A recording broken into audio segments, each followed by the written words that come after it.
英語聞き流しリスニング、英語テキストと MP3 音声ダウンロードはホームページからご利用いただけます。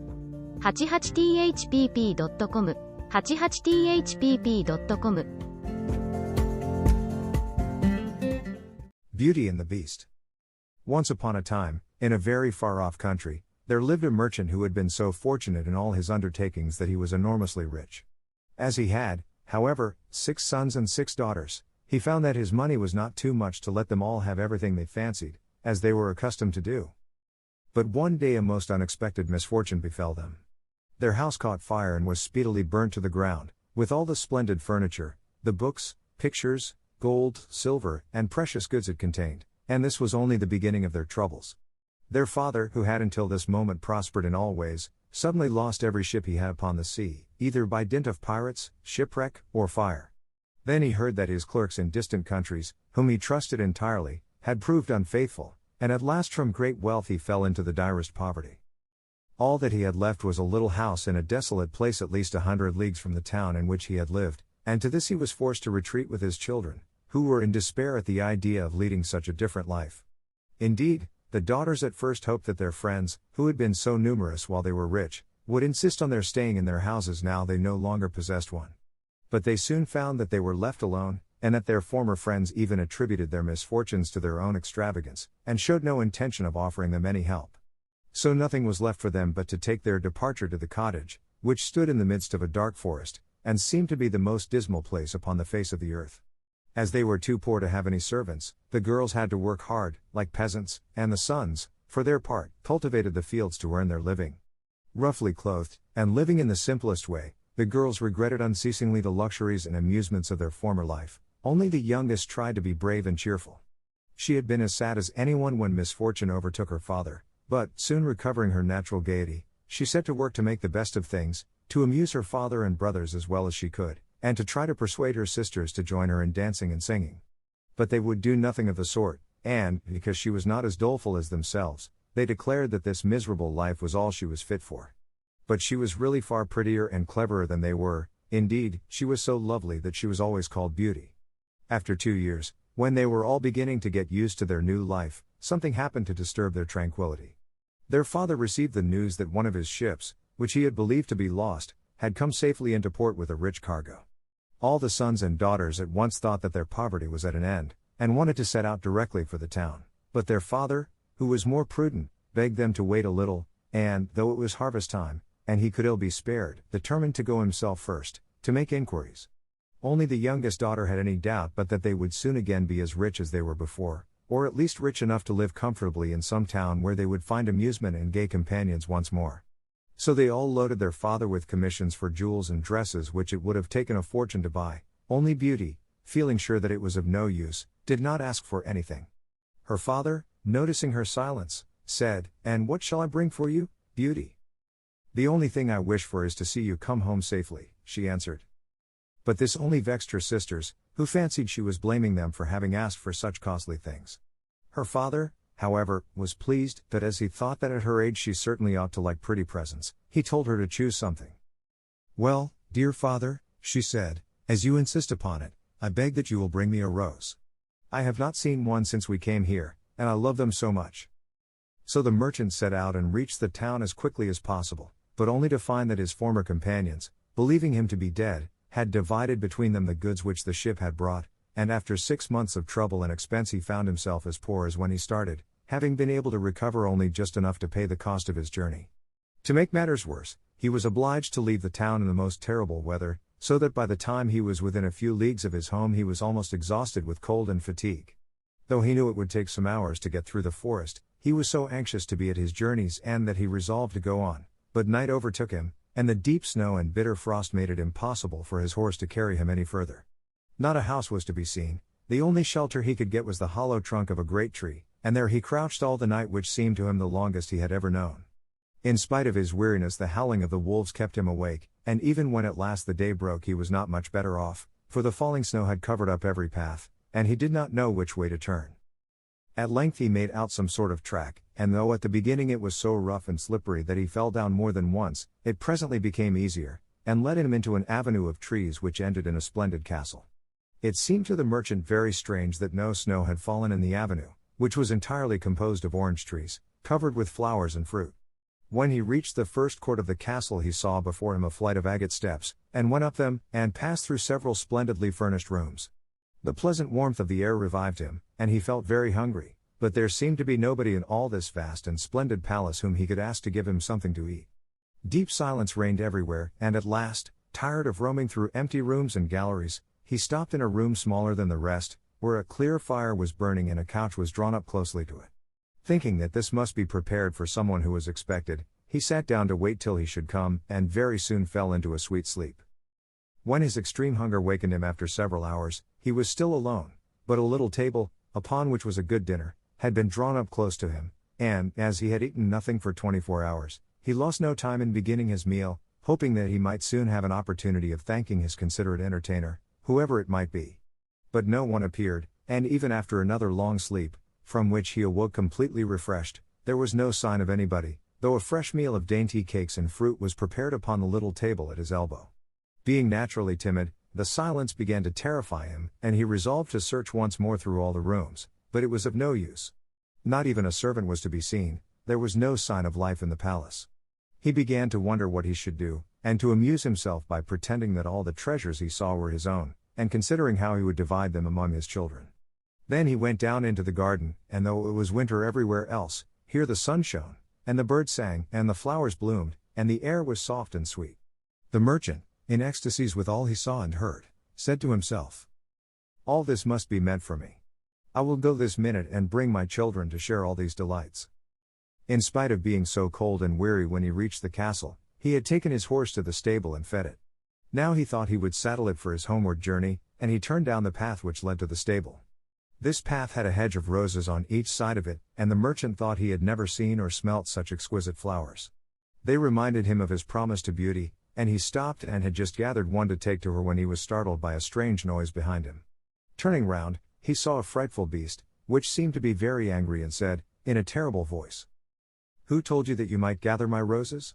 Was it not enough that I allowed you to be in my palace and was kind to you? This is the way you show your gratitude, by stealing my flowers. But your insolence shall not go unpunished." The merchant, terrified by these furious words, dropped the fatal rose, and, throwing himself on his knees, cried, "Pardon me, noble sir. I am truly grateful to you for your hospitality, which was so magnificent that I could not imagine that you would be offended by my taking such a little thing as a rose." But the beast's anger was not lessened by this speech. "You are very ready with excuses and flattery," he cried, "but that will not save you from the death you deserve." "Alas," thought the merchant, "if my daughter could only know what danger her rose has brought me into." And in despair he began to tell the beast all his misfortunes, and the reason of his journey, not forgetting to mention Beauty's request. "A king's ransom would hardly have procured all that my other daughters asked," he said, "but I thought that I might at least take Beauty her rose. I beg you to forgive me, for you see I meant no harm." The beast considered for a moment, and then he said, in a less furious tone, "I will forgive you on one condition, that is, that you will give me one of your daughters." "Ah!" cried the merchant, "if I were cruel enough to buy my own life at the expense of one of my children's, what excuse could I invent to bring her here?" "No excuse would be necessary," answered the beast. "If she comes at all, she must come willingly. On no other condition will I have her. See if any one of them is courageous enough, and loves you well enough to come and save your life. You seem to be an honest man, so I will trust you to go home. I give you a month to see if either of your daughters will come back with you and stay here, to let you go free. If neither of them is willing, you must come alone, after bidding them goodbye forever, for then you will belong to me. And do not imagine that you can hide from me, for if you fail to keep your word I will come and fetch you," added the beast grimly. The merchant accepted this proposal, though he did not really think any of his daughters could be persuaded to come. He promised to return at the time appointed, and then, anxious to escape from the presence of the beast, he asked permission to set off at once. But the beast answered that he could not go until next day. "Then you will find a horse ready for you," he said. "Now go and eat your supper, and await my orders." The poor merchant, more dead than alive, went back to his room, where the most delicious supper was already served on the little table which was drawn up before a blazing fire. But he was too terrified to eat, and only tasted a few of the dishes, for fear the beast should be angry if he did not obey his orders. When he had finished he heard a great noise in the next room, which he knew meant that the beast was coming. As he could do nothing to escape his visit, the only thing that remained was to seem as little afraid as possible. So when the beast appeared and asked roughly if he had supped well, the merchant answered humbly that he had, thanks to his host's kindness.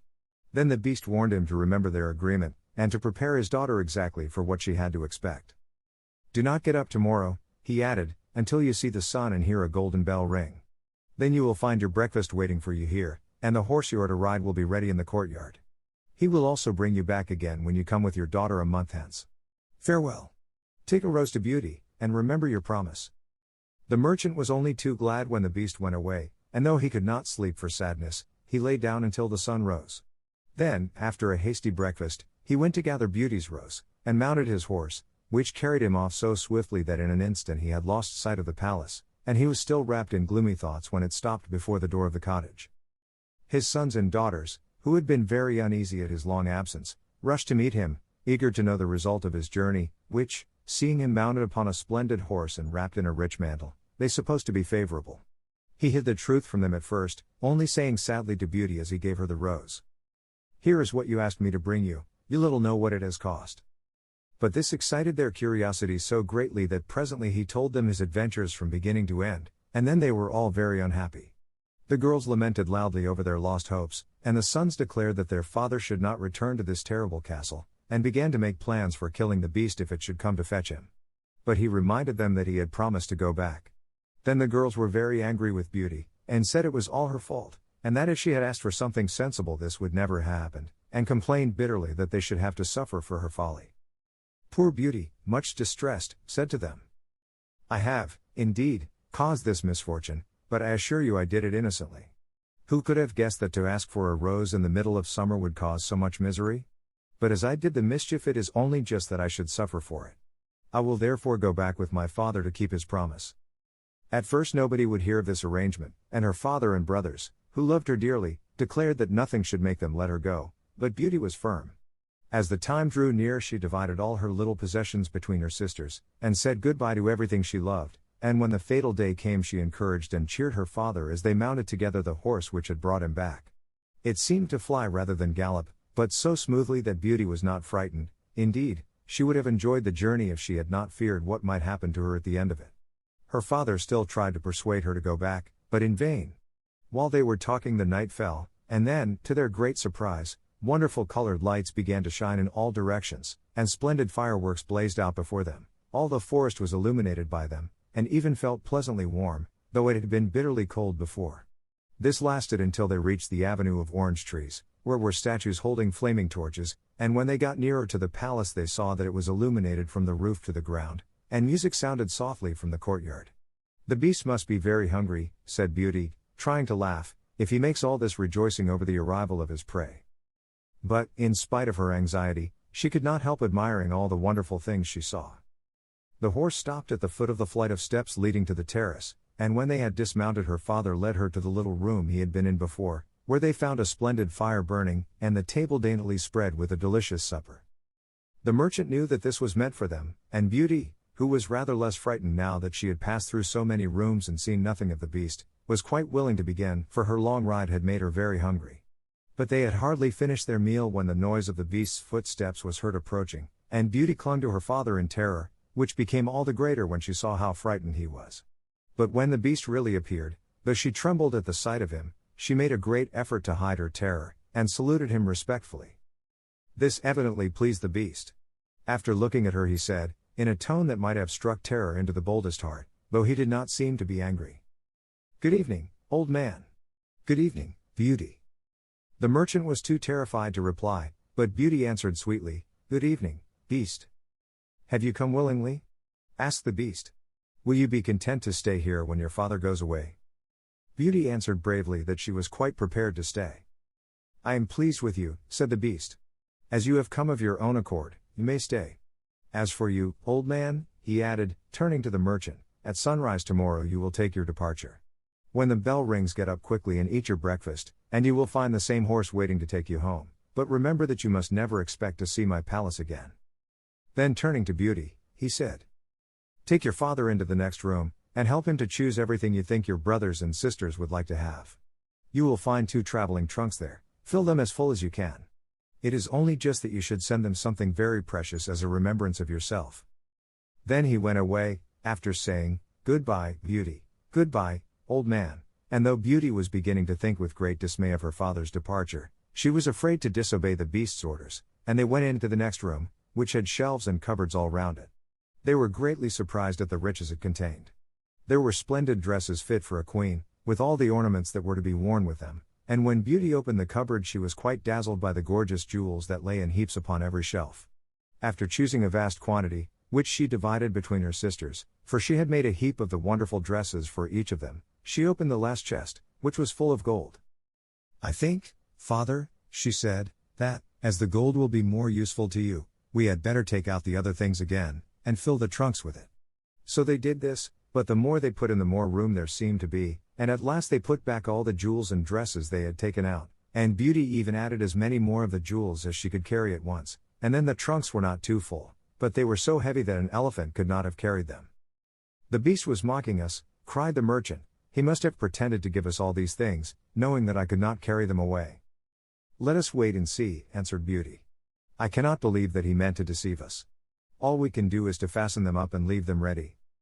So they did this and returned to the little room, where, to their astonishment, they found breakfast ready. The merchant ate his with a good appetite, as the beast's generosity made him believe that he might perhaps venture to come back soon and see Beauty. But she felt sure that her father was leaving her forever, so she was very sad when the bell rang sharply for the second time, and warned them that the time had come for them to part. They went down into the courtyard, where 2 horses were waiting, one loaded with the 2 trunks, the other for him to ride. They were pawing the ground in their impatience to start, and the merchant was forced to bid Beauty a hasty farewell, and as soon as he was mounted he went off at such a pace that she lost sight of him in an instant. Then Beauty began to cry, and wandered sadly back to her own room. But she soon found that she was very sleepy, and as she had nothing better to do she lay down and instantly fell asleep. And then she dreamed that she was walking by a brook bordered with trees, and lamenting her sad fate, when a young prince, handsomer than anyone she had ever seen, and with a voice that went straight to her heart, came and said to her, "Ah, Beauty! You are not so unfortunate as you suppose. Here you will be rewarded for all you have suffered elsewhere. Your every wish shall be gratified. Only try to find me out, no matter how I may be disguised, as I love you dearly, and in making me happy you will find your own happiness. Be as true-hearted as you are beautiful, and we shall have nothing left to wish for." "What can I do, Prince, to make you happy?" said Beauty. "Only be grateful," he answered, "and do not trust too much to your eyes. And, above all, do not desert me until you have saved me from my cruel misery." After this she thought she found herself in a room with a stately and beautiful lady, who said to her, "Dear Beauty, try not to regret all you have left behind you, for you are destined to a better fate. Only do not let yourself be deceived by appearances." Beauty found her dream so interesting that she was in no hurry to awake, but presently the clock roused her by calling her name softly 12 times, and then she got up and found her dressing table set out with everything she could possibly want, and when her toilet was finished she found dinner was waiting in the room next to hers. But dinner does not take very long when you are all by yourself, and very soon she sat down cozily in the corner of a sofa, and began to think about the charming prince she had seen in her dream. "He said I could make him happy," said Beauty to herself. "It seems, then, that this horrible beast keeps him a prisoner. How can I set him free? I wonder why they both told me not to trust to appearances? I don't understand it. But, after all, it was only a dream, so why should I trouble myself about it? I had better go and find something to do to amuse myself." So she got up and began to explore some of the many rooms of the palace. The first she entered was lined with mirrors, and Beauty saw herself reflected on every side, and thought she had never seen such a charming room. Then a bracelet which was hanging from a chandelier caught her eye, and on taking it down she was greatly surprised to find that it held a portrait of her unknown admirer, just as she had seen him in her dream.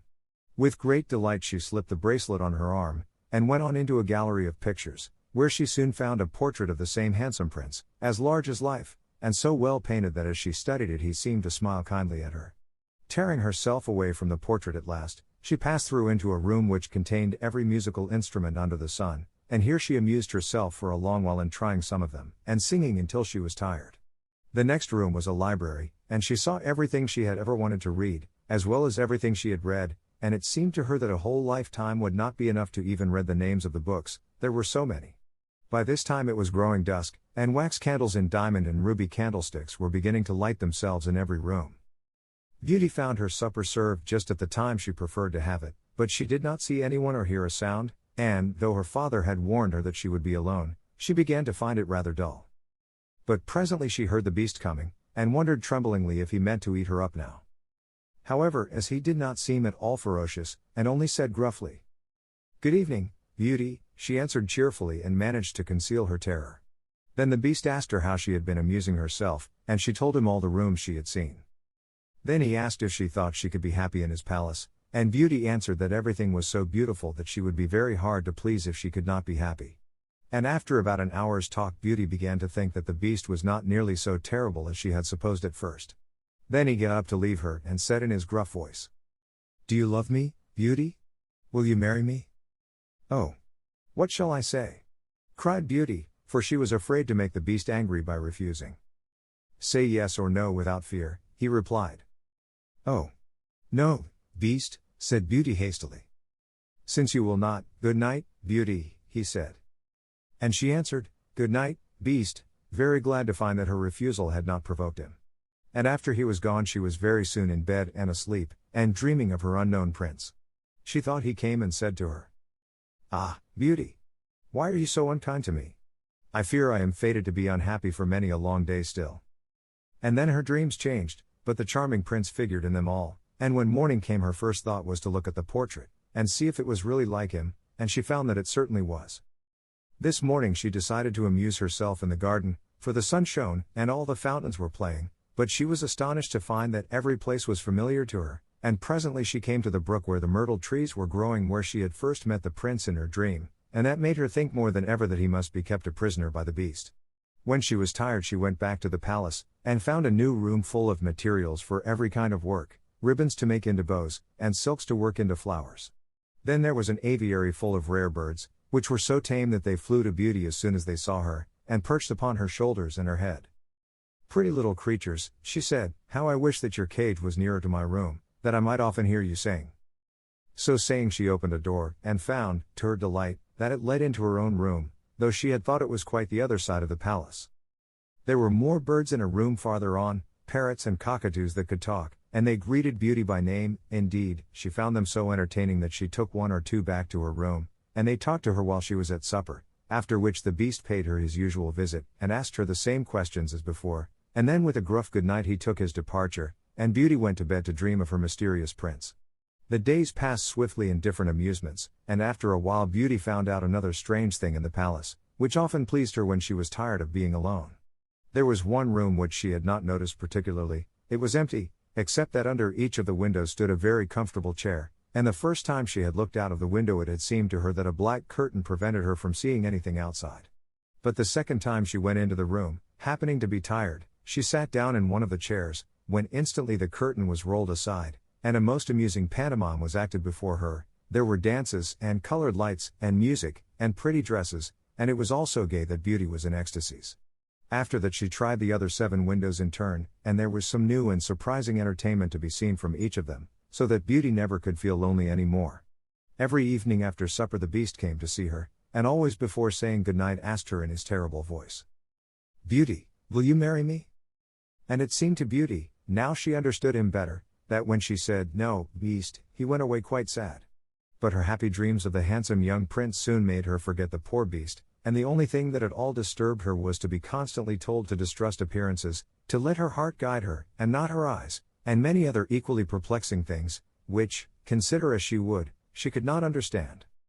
So everything went on for a long time, until at last, happy as she was, Beauty began to long for the sight of her father and her brothers and sisters, and one night, seeing her look very sad, the beast asked her what was the matter.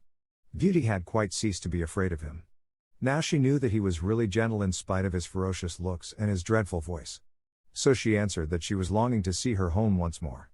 Upon hearing this the beast seemed sadly distressed, and cried miserably, "Ah! Beauty, have you the heart to desert an unhappy beast like this? What more do you want to make you happy? Is it because you hate me that you want to escape?" "No, dear beast," answered Beauty softly, "I do not hate you, and I should be very sorry never to see you any more, but I long to see my father again. Only let me go for 2 months, and I promise to come back to you and stay for the rest of my life." The beast, who had been sighing dolefully while she spoke, now replied, I cannot refuse you anything you ask, even though it should cost me my life. Take the 4 boxes you will find in the room next to your own, and fill them with everything you wish to take with you. But remember your promise and come back when the 2 months are over, or you may have cause to repent it, for if you do not come in good time you will find your faithful beast dead. You will not need any chariot to bring you back. Only say goodbye to all your brothers and sisters the night before you come away, and when you have gone to bed turn this ring round upon your finger and say firmly, I wish to go back to my palace and see my beast again. Good night, Beauty. Fear nothing, sleep peacefully, and before long you shall see your father once more.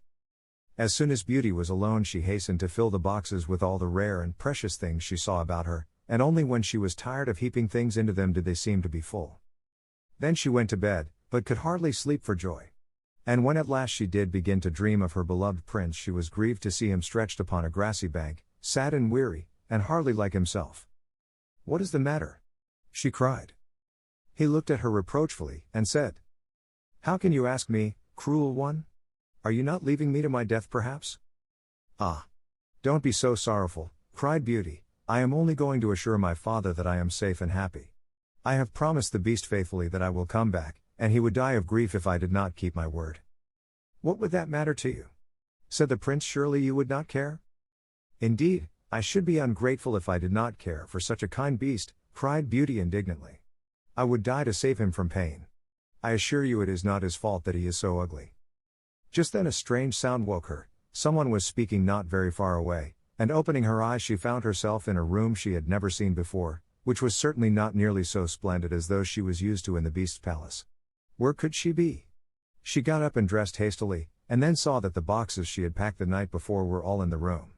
While she was wondering by what magic the beast had transported them and herself to this strange place she suddenly heard her father's voice, and rushed out and greeted him joyfully. Her brothers and sisters were all astonished at her appearance, as they had never expected to see her again, and there was no end to the questions they asked her. She had also much to hear about what had happened to them while she was away, and of her father's journey home. But when they heard that she had only come to be with them for a short time, and then must go back to the beast's palace forever, they lamented loudly. Then Beauty asked her father what he thought could be the meaning of her strange dreams, and why the prince constantly begged her not to trust to appearances. After much consideration, he answered, You tell me yourself that the beast, frightful as he is, loves you dearly and deserves your love and gratitude for his gentleness and kindness. I think the prince must mean you to understand that you ought to reward him by doing as he wishes you to, in spite of his ugliness. Beauty could not help seeing that this seemed very probable. Still, when she thought of her dear prince who was so handsome, she did not feel at all inclined to marry the beast. At any rate, for 2 months she need not decide, but could enjoy herself with her sisters. But though they were rich now, and lived in town again, and had plenty of acquaintances, Beauty found that nothing amused her very much, and she often thought of the palace, where she was so happy, especially as at home she never once dreamed of her dear prince, and she felt quite sad without him. Then her sisters seemed to have got quite used to being without her, and even found her rather in the way, so she would not have been sorry when the 2 months were over but for her father and brothers, who begged her to stay, and seemed so grieved at the thought of her departure that she had not the courage to say goodbye to them. Every day when she got up she meant to say it at night, and when night came she put it off again, until at last she had a dismal dream which helped her to make up her mind. She thought she was wandering in a lonely path in the palace gardens, when she heard groans which seemed to come from some bushes hiding the entrance of a cave, and running quickly to see what could be the matter, she found the beast stretched out upon his side, apparently dying. He reproached her faintly with being the cause of his distress, and at the same moment a stately lady appeared, and said very gravely, Ah! Beauty, you are only just in time to save his life. See what happens when people do not keep their promises. If you had delayed 1 day more, you would have found him dead. Beauty was so terrified by this dream that the next morning she announced her intention of going back at once, and that very night she said goodbye to her father and all her brothers and sisters, and as soon as she was in bed she turned her ring round upon her finger, and said firmly, I wish to go back to my palace and see my beast again, as she had been told to do. Then she fell asleep instantly, and only woke up to hear the clock saying Beauty, Beauty 12 times in its musical voice, which told her at once that she was really in the palace once more. Everything was just as before, and her birds were so glad to see her. But Beauty thought she had never known such a long day, for she was so anxious to see the beast again that she felt as if supper time would never come. But when it did come and no beast appeared she was really frightened, so, after listening and waiting for a long time, she ran down into the garden to search for him. Up and down the paths and avenues ran poor Beauty, calling him in vain, for no one answered, and not a trace of him could she find, until at last, quite tired, she stopped for a minute's rest, and saw that she was standing opposite the shady path she had seen in her dream. She rushed down it, and, sure enough, there was the cave, and in it lay the beast, asleep, as Beauty thought. Quite glad to have found him, she ran up and stroked his head, but, through horror, he did not move or open his eyes. "Oh! He is dead, and it is all my fault," said Beauty, crying bitterly. But then, looking at him again, she fancied he still breathed, and, hastily fetching some water from the nearest fountain, she sprinkled it over his face, and, to her great delight, he began to revive. "Oh! Beast, how you frightened me!" she cried. "I never knew how much I loved you until just now, when I feared I was too late to save your life." "Can you really love such an ugly creature as I am?" said the beast faintly. "Ah! Beauty, you only came just in time. I was dying because I thought you had forgotten your promise. But go back now and rest, I shall see you again by and by." Beauty, who had half expected that he would be angry with her, was reassured by his gentle voice, and went back to the palace, where supper was awaiting her, and afterward the beast came in as usual, and talked about the time she had spent with her father, asking if she had enjoyed herself, and if they had all been very glad to see her. Beauty answered politely, and quite enjoyed telling him all that had happened to her. And when at last the time came for him to go, and he asked, as he had so often asked before, "Beauty, will you marry me?" she answered softly, "Yes, dear beast." As she spoke, a blaze of light sprang up before the windows of the palace, fireworks crackled and guns banged, and across the avenue of orange trees, in letters all made of fireflies, was written, "Long live the prince and his bride." Turning to ask the beast what it could all mean, Beauty found that he had disappeared, and in his place stood her long-loved prince.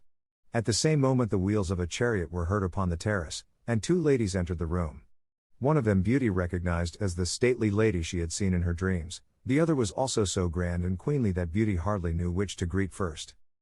But the one she already knew said to her companion, "Well, Queen, this is Beauty, who has had the courage to rescue your son from the terrible enchantment. They love one another, and only your consent to their marriage is wanting to make them perfectly happy." "I consent with all my heart," cried the Queen. "How can I ever thank you enough, charming girl, for having restored my dear son to his natural form?" And then she tenderly embraced Beauty and the prince, who had meanwhile been greeting the fairy and receiving her congratulations. "Now," said the fairy to Beauty, "I suppose you would like me to send for all your brothers and sisters to dance at your wedding?" And so she did, and the marriage was celebrated the very next day with the utmost splendor, and Beauty and the prince lived happily ever after. 英語聞き流しリスニング、英語テキストと MP3 音声ダウンロードはホームページからご利用いただけます。88thpp.com、88thpp.com